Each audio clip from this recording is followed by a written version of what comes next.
All right, joined once again by Peggy Hegarty-Steck of Action Inc. in Gloucester and beyond. How are you, Peggy? Good. How are you guys doing? Great. Good. So you have some big news to share. Oh, we've got a lot going on, actually. The first thing I wanted people to know is that the Cape Ann Emergency Relief Fund that we've been working on with the city and the Chamber of Commerce, our goal was to raise $200,000, and we've actually surpassed that goal. We right now have $226,000, and we have another 25,000 committed. So we will be over $250,000 raised for that fund, which is amazing. And that came from approximately 350 different donors. So there were large and small donors that made that possible. And I just want to say how I think moving it was to see how quickly people responded, and the fact that we were able to raise that kind of money in a 2-week time frame is just incredible. So I just wanted to say thank you to everybody who donated and who helped put that together. And we started the program, we opened it up last week to start helping folks. And so far we've already had 200 applicants. And that was as of yesterday. So it's over 200 today. So anyone who is an hourly wage worker who has lost their job or had their hours significantly reduced because of COVID-19 and lives in Gloucester, Rockport, Essex, Manchester, or Ipswich is eligible to apply. And we're helping folks that are up to what they call 100% of area median income. And we have a chart for that on the website so folks can see where their income fits in. And in order to access that, you can go to our website. Right on the front page, there is a button for apply now, and there's also a button to donate if people want to continue to donate. But our plan is to help 400 households. Well, now it will be more than 400, with $500 per household, to just help them with all of these bills and things that people are struggling to pay for while they wait for unemployment and try to figure out what to do with the income loss that they're experiencing. So we're really thankful and really grateful to people for that. And I think people should know that all that money's going right out the door, and 100% of the donations are going directly to local residents who've been impacted. Bravo.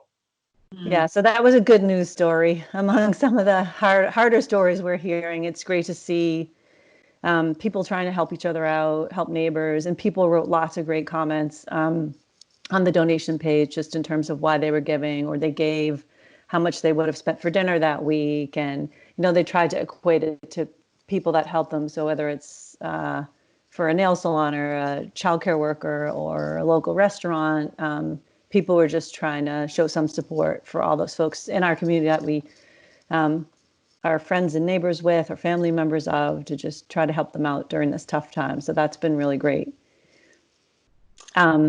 There's another new thing that I wanted to mention, if that's okay.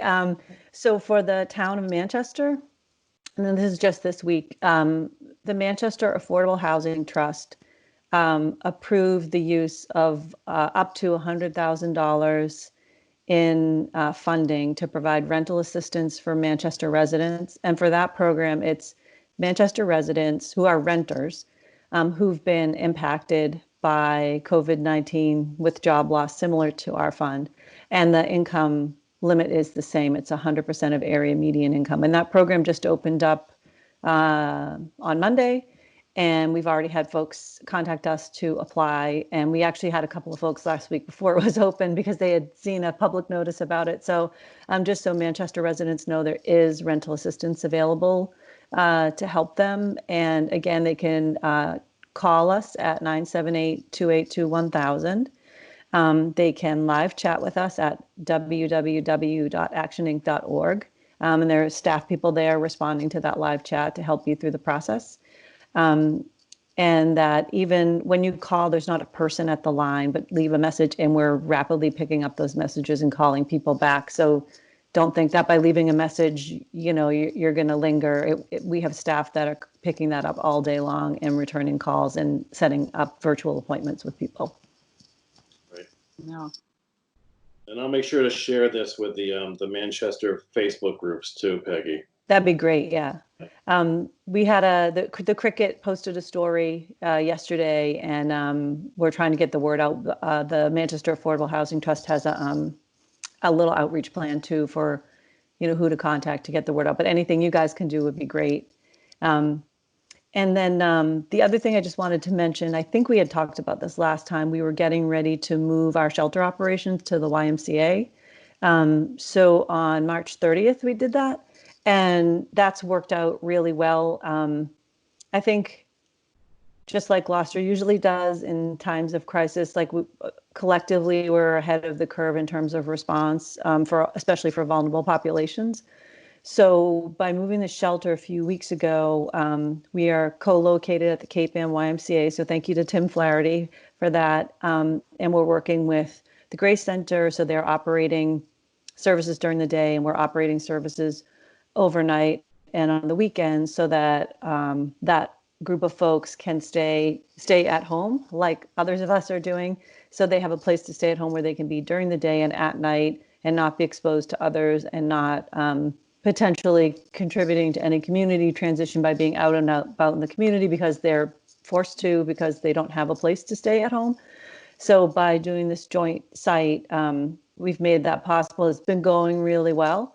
And just wanted to thank the city too, the health department and the fire department in particular were really helpful in us getting that site set up and getting the cots and getting everything we need and the PPE. So thank you to John Sanger and to Karen Carroll from the city, because they were extremely helpful in that effort. But I think that's a really good example too. People have been super generous, like local businesses have offered to provide dinners and things like that at the site. Oh, and also to thank you to Open Door. The Open Door has been providing individually portioned and packaged dinners every night to that joint site. So thank you to Julie at the Open Door too.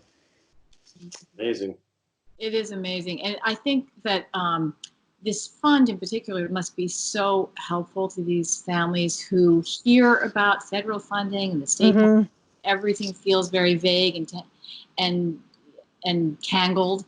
So to just receive a check must be such light for them.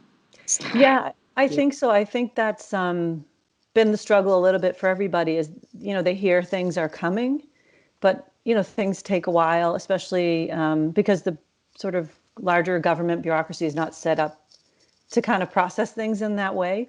So I think that's why we did want to do this local fund, because we knew it would be a little bit before people started to see unemployment checks or some of these other stimulus type checks that are coming.